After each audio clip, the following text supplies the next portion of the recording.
Well, ladies and gentlemen, the show is about to begin. So thanks for joining in to the CarrGuy SixFan show. And before we get started here, we want to make sure that everybody that's in the chat tonight, all 18 of you, can go ahead and make sure you hit that thumbs up button and go ahead and share this stream out with your friends on your social media. So before we get started, we do have a special guest. We'll get to them in just 2 seconds, but my name is Jason. I am the CarrGuy of the CarrGuy SixFan show. And this fellow right here beside me, that makes me SixFan, or Straight SixFan, of the CarrGuy SixFan show. I'm Grant Tommy, and my channel, Straight SixFan, we switch off every other week, so it is not hosted on my channel. So with that, we'll hand it on down to our guest, give him an opportunity to introduce himself to everybody. So Kevin, why don't you go ahead and do that? I'm Kevin, Junkyard Diggs, here with my partner, Junkyard Mook. And we're based out of Central Iowa. These guys invited us on. Said, heck yeah, let's hang out. Well, Kevin, we appreciate you guys taking some time out of your Thursday evening to be a part of our CarrGuy SixFan show. And, we all understand that some of these smaller channels, we all start somewhere. We've got to get our heels dug in and kind of move into what are our expectations to growing our channel. So you said yourself before we went live that it wasn't too many years ago. You were just a small channel yourself. So tell us a little bit about your channel and kind of what your start was to get into YouTube. For me, it started actually a long time ago. Growing up, I grew up in the era that YouTube and everything became popular. I was right around that sweet spot of like my age to Luke's age, where right as the internet, it was like the internet was just half a step ahead of us all the time. When we were learning about cars and stuff and we needed knowledge, it was available because people had been putting stuff on forums and stuff for 2 years. So it all kind of started out in forums, and still to this day, if you Google how do I do this or that on a 90s car or whatever, all your answers are going to be in forums dated from 2008 to 2012. And then that kind of expired. And it kind of moved into YouTube. And that was right when I started to watch car videos. And I found what I liked. I was like, this is entertaining. This keeps me watching. And I never had TV or anything growing up. So I watched YouTube for years. And I just kind of developed in my mind, not without like doing it consciously, just kind of developed what works and what makes a good video. And then right before I deployed, I had met Luke through college the year before and spent that summer filming a few car things. And right before I deployed, me and him did the F-250 revival, like 6 days before I went to Iraq. And when I was in Texas, I started releasing those videos, and it was right in kind of a perfect window where there were no revival channels. Roadkill wasn't good anymore. They were leaving YouTube in the next 6 months, but we didn't know that yet. They kind of moved away from their roots, and it just kind of left a hole. And we came in and went, boop, and just by chance, perfect timing, everything took off. Like the first 7 months I had my channel, I had like 400 subs, and I was putting videos out, and they're still out. They're all the orange F-100 trucks, and I kind of had the wrong idea about what worked. And then I learned through denial and error what did work, the F-250. And then since I was on deployment, I had a hard drive of that summer's film, and that was it. And I had about enough videos for one a month. So I put out one video a month, and that kind of, by the time I got back, I think I had 120,000 subs in that 1 year overseas. And it kind of locked me into, this is what I do. Where a lot of people be like, oh, this works, let me go try this, or someone else does this, and they jump around, and they just blow their channel up, and it's done, because there's no consistency there. And they're like, people watch us for this stuff.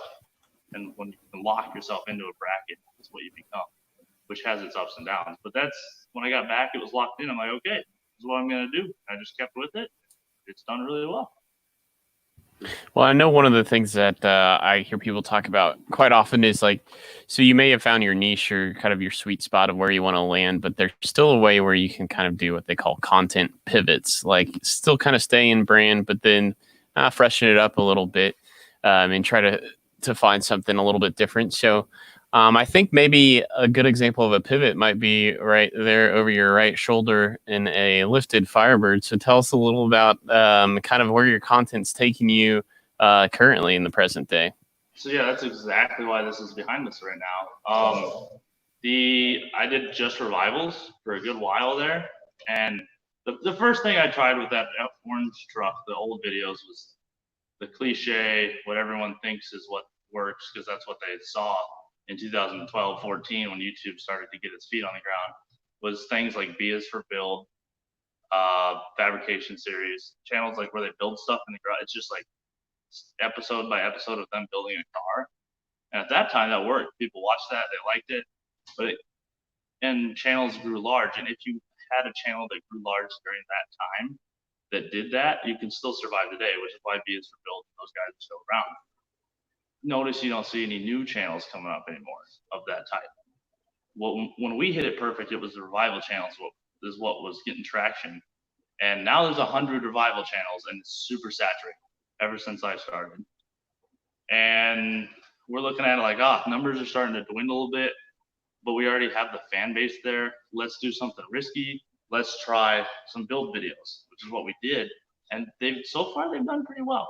People have been watching them. So we did notice our normal curve of subscribers took a little jump when we started doing that. So I think we started pulling that content pivot of the build people over, which was interesting. So we like pulled from a expired demographic almost. Well, it certainly seems to be working for you guys. And another thing, I've been watching you probably for maybe about a year now. And one of the things that seems to be working for you as well is the collaboration efforts between yourself and Luke, as well as there's been a few where you guys have kind of made that trek down to Alabama with Dylan McCool. So tell us how those collaborations kind of came about. With obviously you mentioned that you've met Luke in college, but maybe a little bit further with Dylan to say, okay, well, here's three guys, random guys really, kind of coming together to do some revival collaboration videos. I actually met Luke.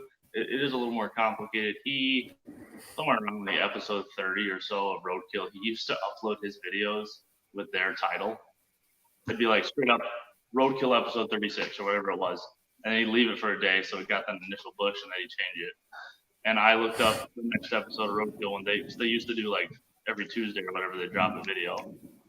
And I saw his video pop up. I was like, wow, that was kind of interesting. I'm going to watch that after this Roadkill episode. And I did. And it was an old First Start video, which I hadn't seen in years. People stopped doing them. I was like, I'm going to check the date. It's going to be 3 years ago, and there'll never be a part 2. And it was posted like a week ago. So I subscribed, and I watched the series. I was like, that was awesome. I want more. And I started digging through his channel, and I found he's got a 427 Galaxy 4-speed revival that they did. And in the background, there's a radio playing my local station where I grew up. I recognized it, and I commented. Wow. He had maybe 20,000 subs at the time, and I commented, and we actually talked back and forth in the comments, and he mentioned Iowa State, or we both did. And he actually found me on Facebook and sent me a friend request, which no one does. It doesn't happen. And it kind of kicked off from there. So that's how I met Luke. Dylan and our channels both started kind of growing at the same time. And I noticed, I think he bought his charger about a third of the way through my deployment. So he started climbing as well. And I noticed I'd see his thumbnails all the time and started watching his stuff. I was like, hey, here's another guy that's kind of similar to us. And started talking to him on Facebook Messenger, got to know him. Classic Mustangs 429, I've actually known for a few years. He was one of the first ones. My whole brand actually started as an Instagram page, just cars and junkyards.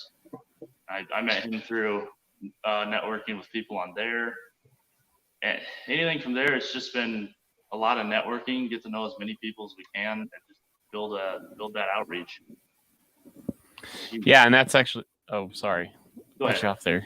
Oh, I was just going to say that leads me really nicely into the next question. I was just going to talk about, I mean, I think I speak for Jason when I say, that's been one of the rewarding things of our venture here is just the relationships we've established. And that's, the further you go on with YouTube, the more and more you kind of like piggyback on new ones and left and right. So talk about maybe some of your best relationships kind of looking back, or, I mean, like there's an episode, of course, with you guys doing the ride along.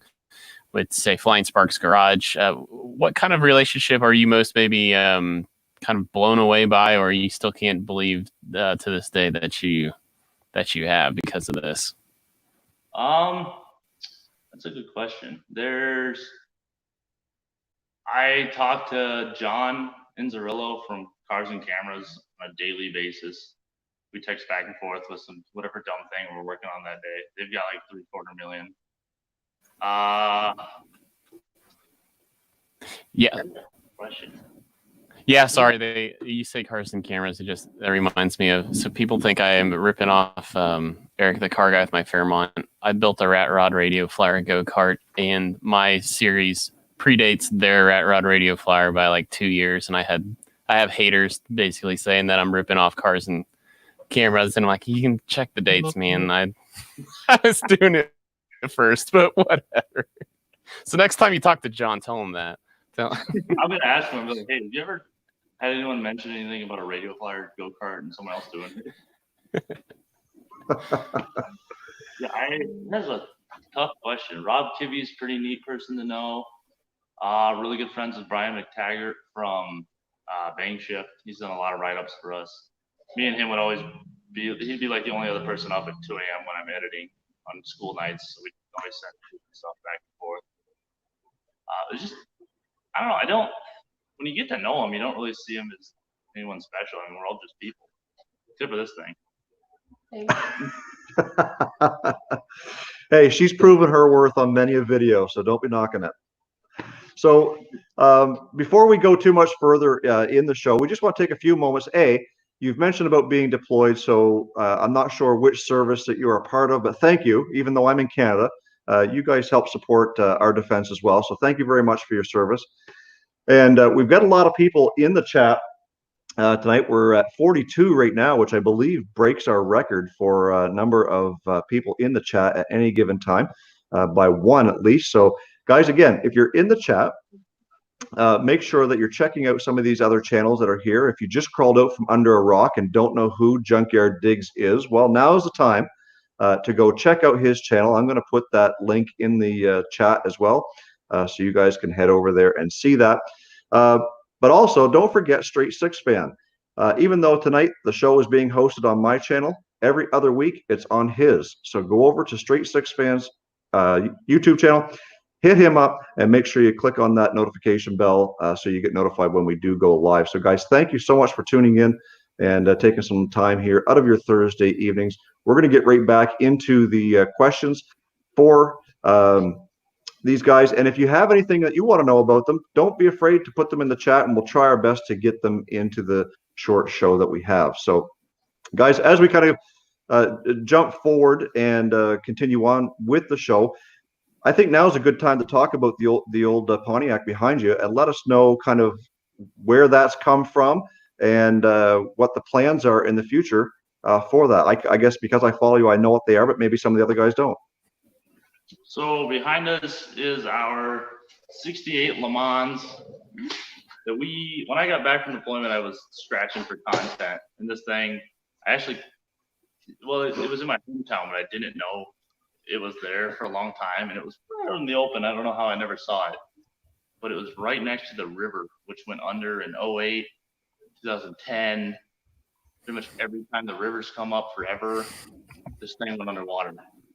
And there's water stains across the seats and everything. And I went there, I'm like, I'm gonna get it run and drive it home. The guy's like, no, you're not. Yeah, I am.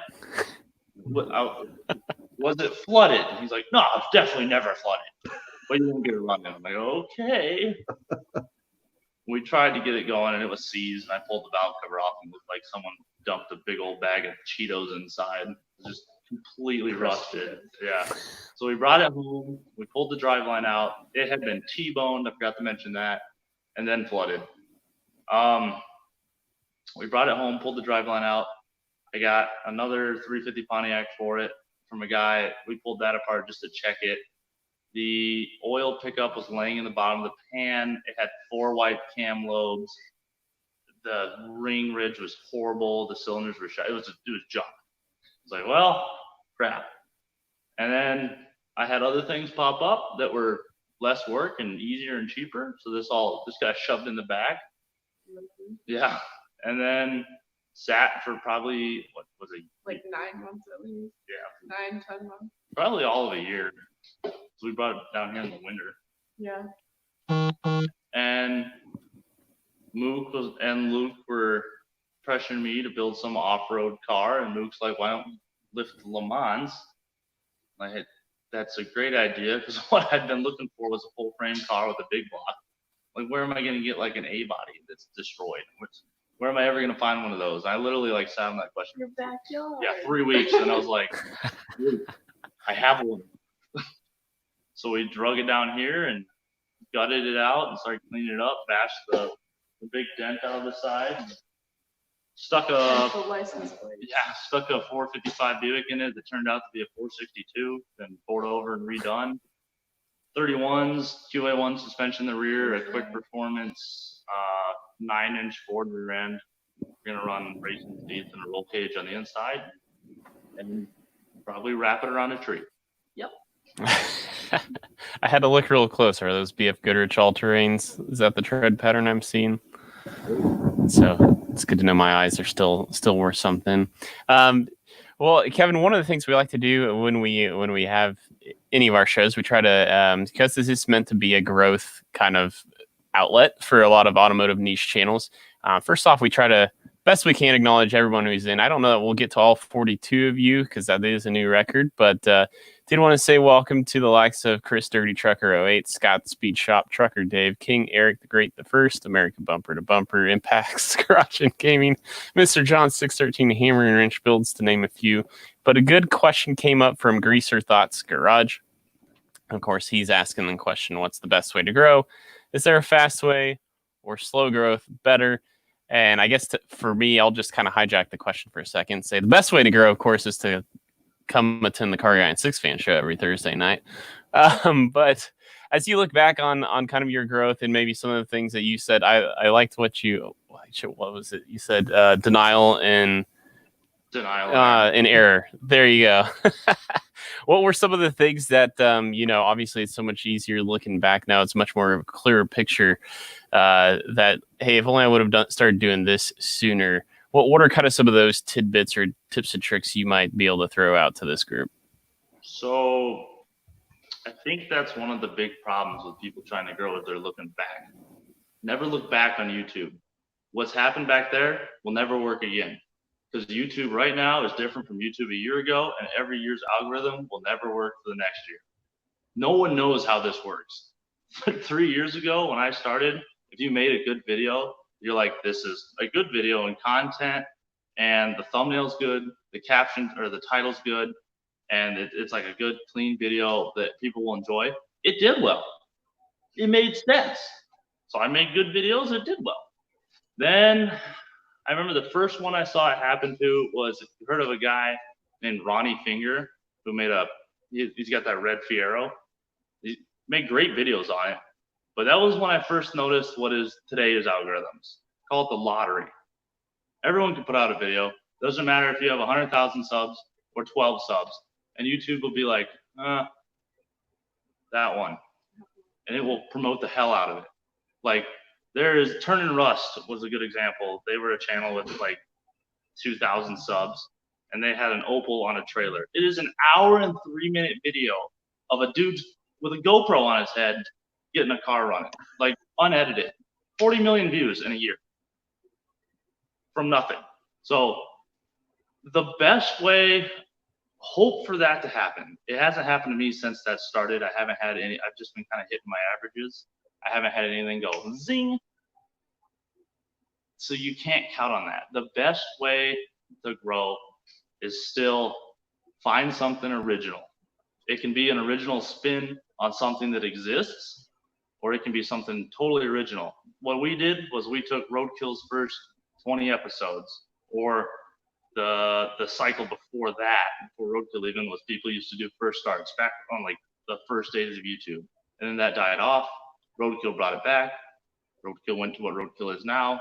We brought it back, and now revivals are big, and now they're saturated again, so it'll cycle back through.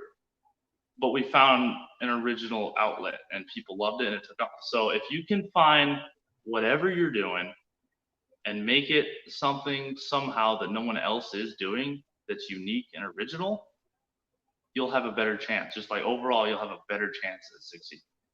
And now that's kind of a general idea that works. But for right now, for stuff that's working in the algorithms, I'm seeing people are using more of an action verb-based title, like we bought a racetrack, instead of what 2 years ago would have been buying a abandoned racetrack, like Cletus's videos, for example. Or I actually went through and changed a bunch of titles on videos. What used to be, what I would have usually called getting an old Ford running in the woods, people would now, I'm seeing more and more thumbnails show up that are like, we get an old Ford running for the first time in 4 years. They like incorporate an action and a verb in themselves into the title. Thumbnails, I'm kind of seeing a weird thing where pictures, thumbnails is just like a photo, with like no words, just like a decent photo of the car. Seems to do pretty okay. Sometimes those get picked. I played with that a bit. We did a 68 F250, and it's just a picture of the truck, and it's got like 350,000 views. It did really well. It's like, okay, this makes no sense, but whatever. So you can't really ever look back, and which is where people get stuck into that, like, I'm gonna do what everyone does and just video me building my car one step at a time in the garage, and then they get stuck in that 2010 loop where it's way oversaturated. So it's a bit of a gamble, a bit of playing around to see what works, and then just kind of keep on top of things. It's hard because there's not really any definitive answer for anything, and you can't be like, hey, what worked for you? Because it probably won't work for anyone else. It's a really rough shot in the wind every time. So. Well, I think the easy answer for that is that the only thing guaranteed about YouTube algorithm is that there is no guarantee. Grant and I have talked about that many, many times, is to wonder why a certain video does so well versus others. And in some cases, ones that you may have put better production value into over the time. So before I get on to a question from the chat, I want to thank Novitaz for sending the super chat. So guys, yes, super chats are available here. If you want to send a little bit of a donation, we'll make sure that we get you noticed on the show, as well as thank you so much for sending that off. We had a question about your shop. Now, I know your shop has changed recently from your home to where you are now. So tell us a little bit about that new shop. We're renting out a 1,500 square foot space down here in Ames. Luke's got this half, and I take the other half. It's just big enough to fit comfortably 4 cars to sit, and, well, 3 in a Volkswagen, so 3.5 cars to sit in here. And we got enough room to pull one more in if one of our dailies breaks down. But we're blessed to have it. It's amazing. Before, I had a single stall garage that was barely a single stall because it had shelves and stuff on the side. So if I put a truck in during the winter, it was close the door, roll under the truck, grab a wrench, roll back. It was horrible. It's the worst thing. And it was an hour from where I am now. So pretty much in the winter, I was just hands off and wait. It sucked.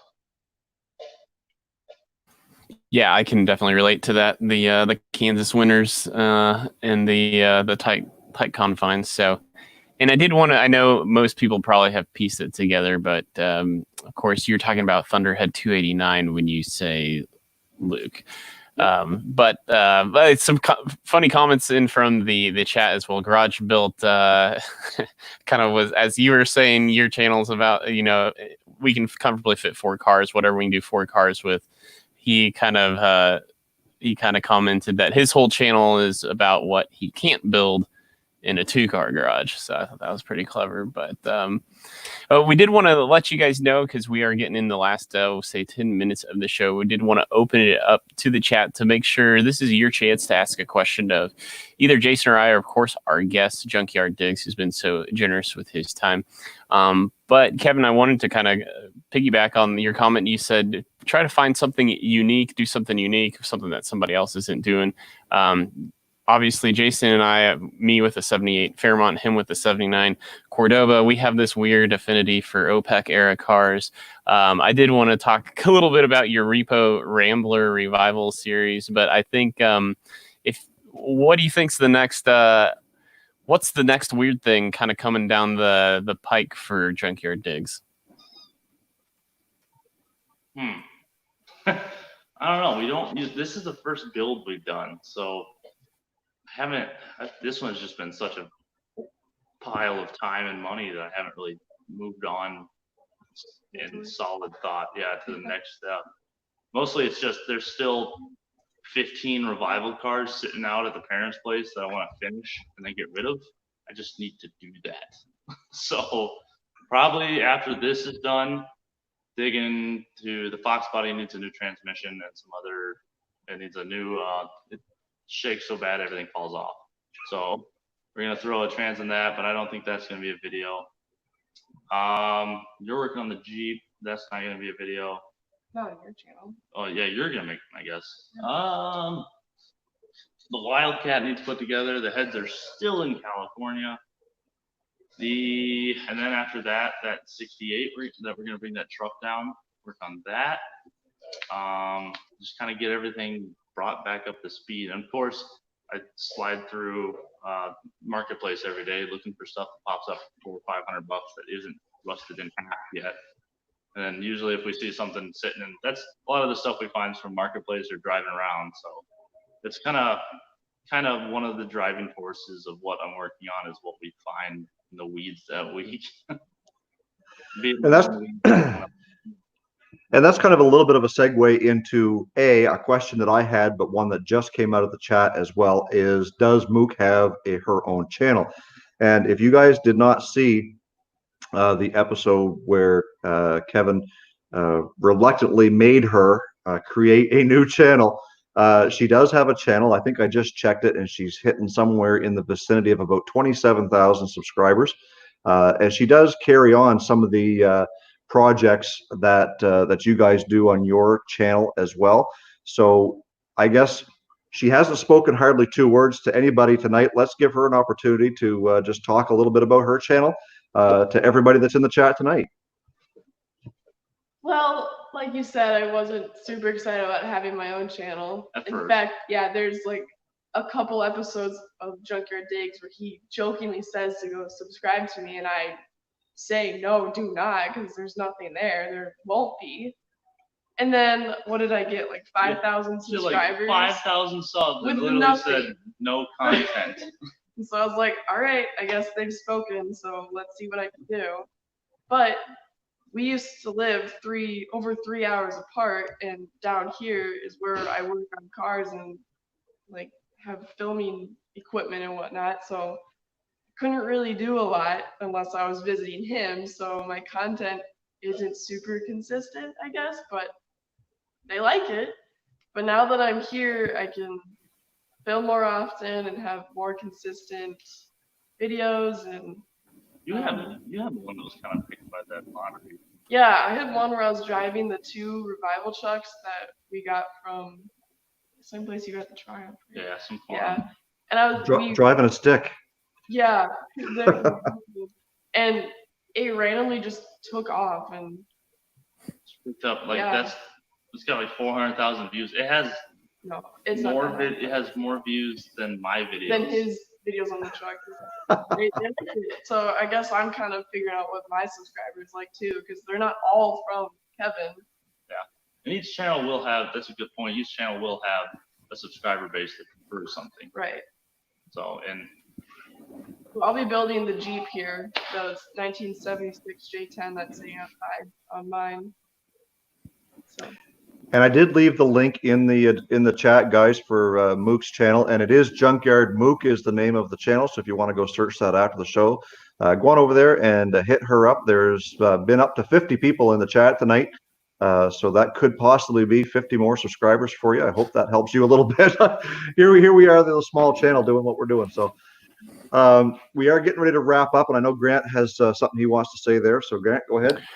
Oh, well, I was just gonna say, we did have some good questions coming from the chat, but we do kind of like to close out the episode mostly, usually kind of talking about channel updates and things to expect out of each of our channels.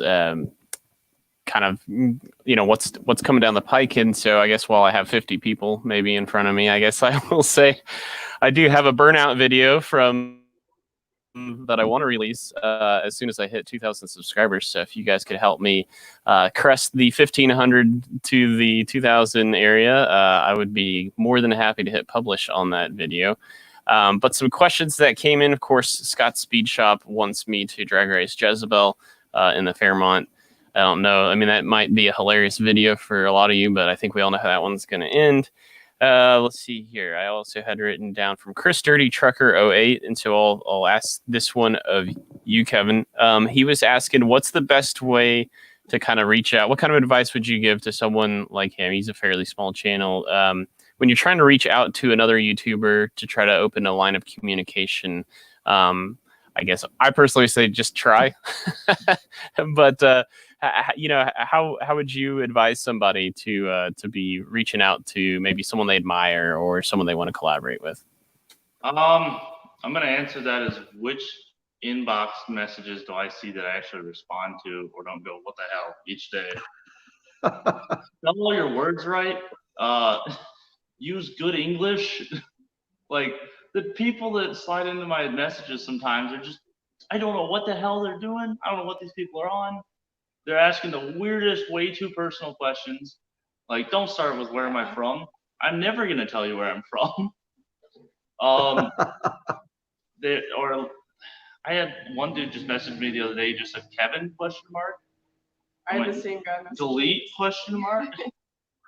Just be professional but personable.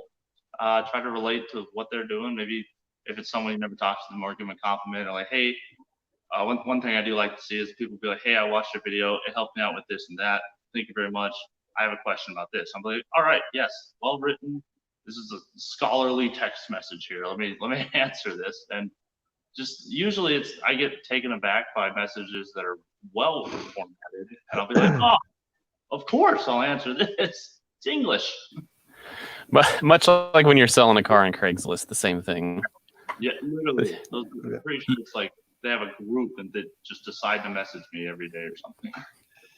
Yeah, so and a perfect example of that, guys, is just exactly what you're watching here on the CarrGuy and SixFan show tonight. Is you're going to fail at 100% of the questions you never ask, and it doesn't hurt to reach out to somebody.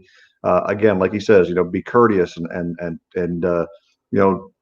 don't be necessarily personal, but just be kind, chit chat, and that's what I did when I reached out to Kevin. It was just a random message that actually Luke had sent me over to him because I had asked him if he wanted to be a part of our show. Luke's kind of reluctant. Apparently, he's a little bit shy in that sort of respect. So he said, "Well, go ask Kevin." So I reached out to Kevin, and we started a conversation, and here we are now. Tonight, probably I think it was a couple of months ago that I reached out to you back at the 1st of February, and we've got you on the show tonight. So if you don't ask those questions to some people, they're not going to answer, obviously, but you just got to put yourself out there. And if you're not very good at rejection, probably shouldn't be asking the question to begin with. Yeah, we're all people. It's just a number under a name on a YouTube. Absolutely. I'm still a dude. Every other day I'll walk someone through. They'll ask me a question about a carburetor or something. I'll walk them through it until they're done and they're fixed, ready to go. I'm like, there you go. And they're like, I can't believe you took the time for this. I'm like, what's it take for my day? Yeah. 40 minutes here and there while I do something else. Like, I'll help you out. Just don't ask me every 3 days how I am. Hey, how are you? Who are you? Yeah. So on that note, we were talking about what's coming up in the future of our channels, and as you guys know, I'm in the middle of a small block Chevy build. The engine is built. We got the transmission tore apart this week, and it is hopefully going back together tomorrow. Even though it's Good Friday tomorrow, we got all the parts to do it, and Dad has so graciously offered up his time to put that together. So hopefully this weekend is the weekend that we put the new engine and transmission into the old square body and get that running. And of course, that will be on the channel. Kevin, is there anything coming up that your viewers or some of the viewers that are in the chat can expect from your channel that you might want to kind of tease a little bit? I've spent the entirety of today sitting in front of a computer, editing the video for this weekend, early next week. It's going to be a Triumph TR7 that we dug out of a shed. I'm about halfway through it right now. I got about 12 minutes of a 30-minute video rough cut so far, and it's been like 8 hours. So wow. It's terrible. Terrible. The first 3 minutes of the Le Mans video, not the last one, but the one before that, where it had the two pictures of the cars, one wrecked. Yeah, one wrecked and one not. The first 3 minutes, the first 3.5 minutes are like a really heavy edit, as I would call it. It's like completely constructed from nothing. It took me, I think, upwards of 15, close to 18 hours for that 3-minute clip. It was a lot of fun. And then I don't do YouTube full time. I have a part-time job. I'm a full-time college student. We just bought a house. It's exhausting. So why don't you put out more videos? You want to edit them? Yeah, and that's a big thing is you know, there's a lot of people out there who simply don't realize just the amount of effort that goes into creating a 7 to 10 minute video or whatever it happens to be. It's not just the work, it's the filming, it's the work, it's the shots, it's talking, it's the editing, it's the producing. Everything comes into play. This is it. This was our show. This was exactly what we had hoped to accomplish tonight, was to have you on here, talk a little bit about what YouTube has done for you. And again, thank you so much for taking the time out and being a part. And I'll ask that just as soon as we go off air, I'll ask you to stick around just for a few minutes, and I'm going to let Grant close out the show. Well, once again, a special thanks to our guests, Junkyard Mook, as well as Junkyard Diggs, for coming on, sharing a little bit about their journey, their story, their channel, and kind of how they've done it and become what they are. Thank you, guys. If this was your first time to the CarrGuy SixFan show, special thanks for all the first-timers.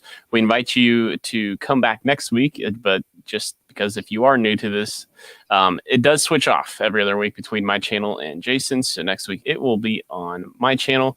But that's going to do it for this episode here in Season 3. So until next time, peace out.